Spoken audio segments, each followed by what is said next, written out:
Hi everyone, my name is Kashan Kartagapito and today we will do a home workout exercise. So, let's go!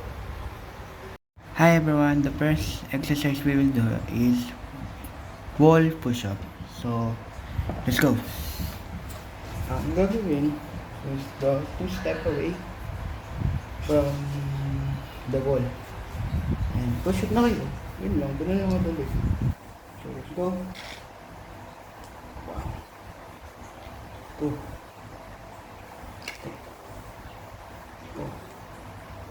5, 6, 7, 8, 9, 10, 11, 9, 6, 5, 4, 3, 2, 1. So, we need to 2 set. So, nakaka 1 set na tayo. So, let's go. 1, 2, 3, 4, 5, 6, 7, 8, 9. The next exercise is push-up.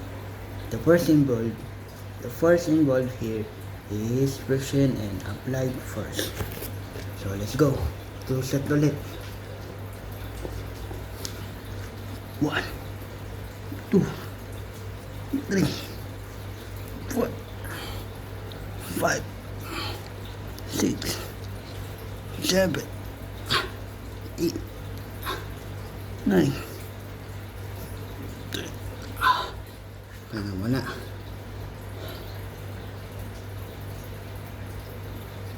Nakakuha 1 set na tayo. Next set. 2 set lang ulit.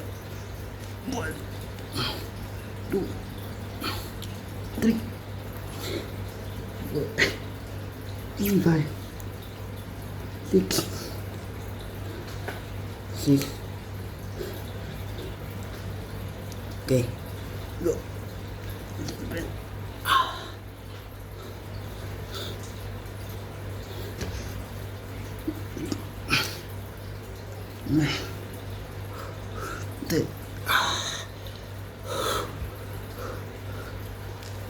So, the next exercise is a chair push-up.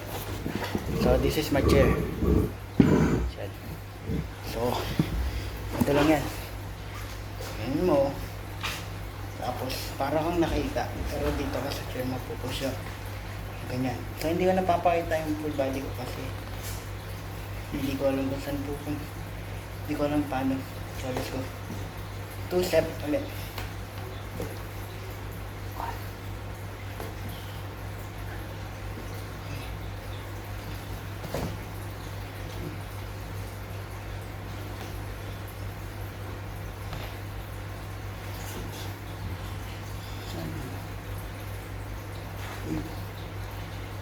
9, 10.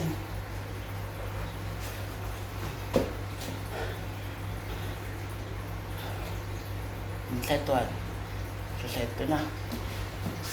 So, 1 set na tayo. So, set 1 na.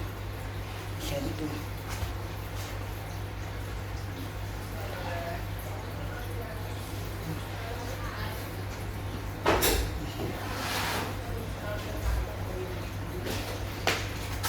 Ayaw mainitan, di ko siya mabuti. Ano, pumunta na? Maliligo pa ng daw, tita. Ano yung mami? Bakit? Ako buwis. Patatakbo ka. Tumatakbo siya mag-isa dyan?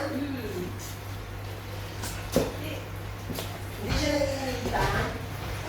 Ang dami pa nga yun eh. 7, 8, 9, 10.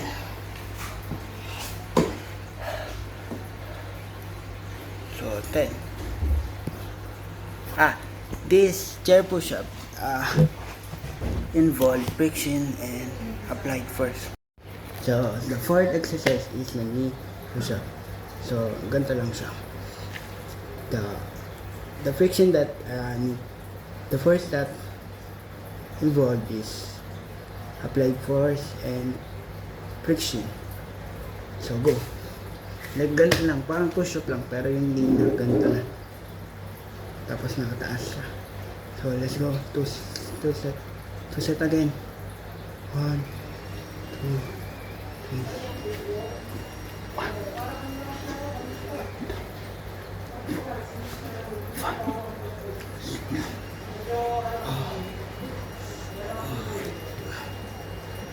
Good.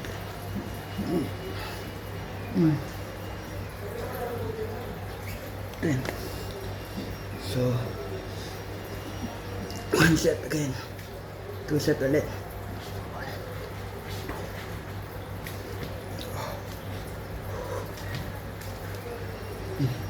4, 5,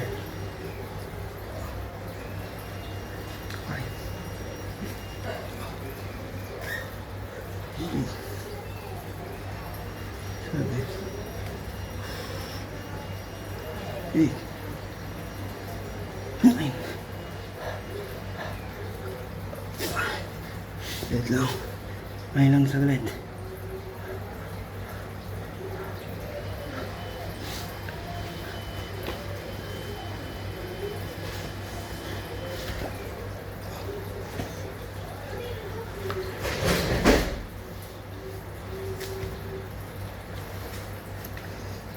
Last 2.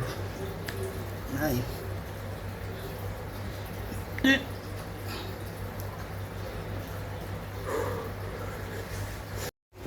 The fifth exercise is squat. The force that involved is force and friction. So let's go. Dumbbell. 2 set. 1, 2, 3, 4, 5. Wait lang, 5. Okay, number 5. 6, 7, 8, 9, 10. That's 1. Pahinga muna.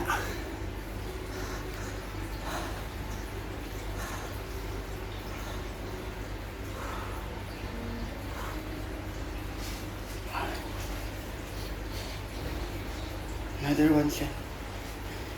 So, go. 1, 2, 3, 4, 5.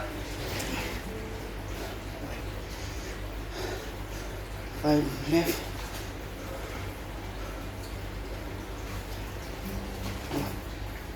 6, 7, 8, 9.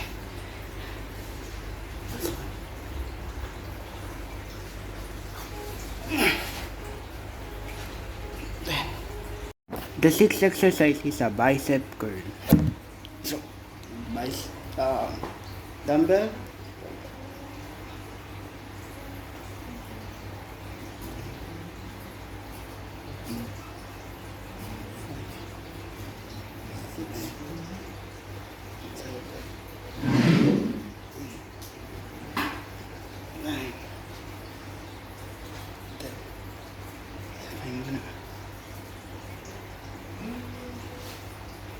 Set 1. Set 1. So another set. Set again.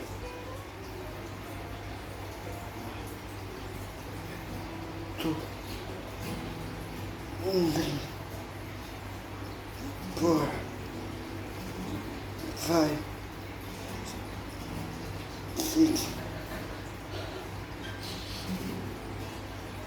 7, 8, 9. Then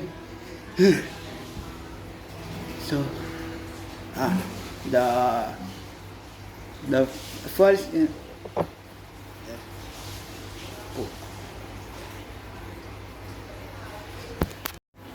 the first symbol is applied first. The last exercise is jumping jack. So the first applied is air resistance. Let's go.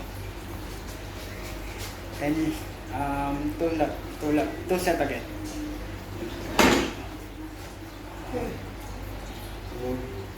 Go.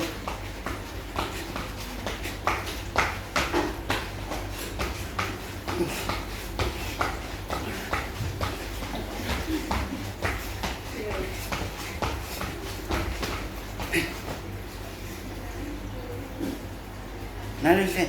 Last set.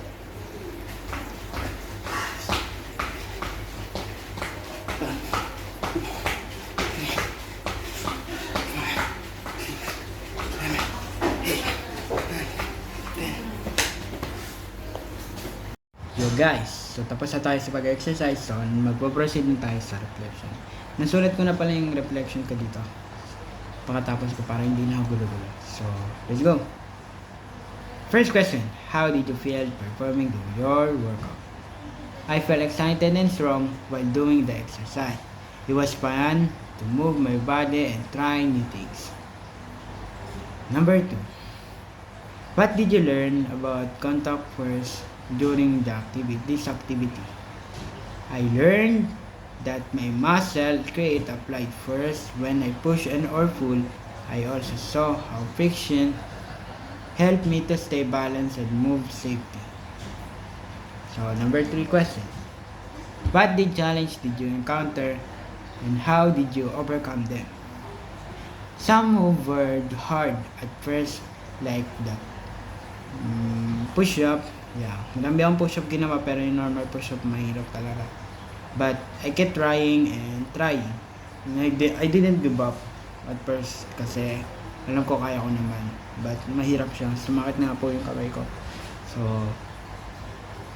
ginawa ko, nag-focus and use slower movement. So that's all guys. So, by the way, my name is Kashalyart again and saying goodbye.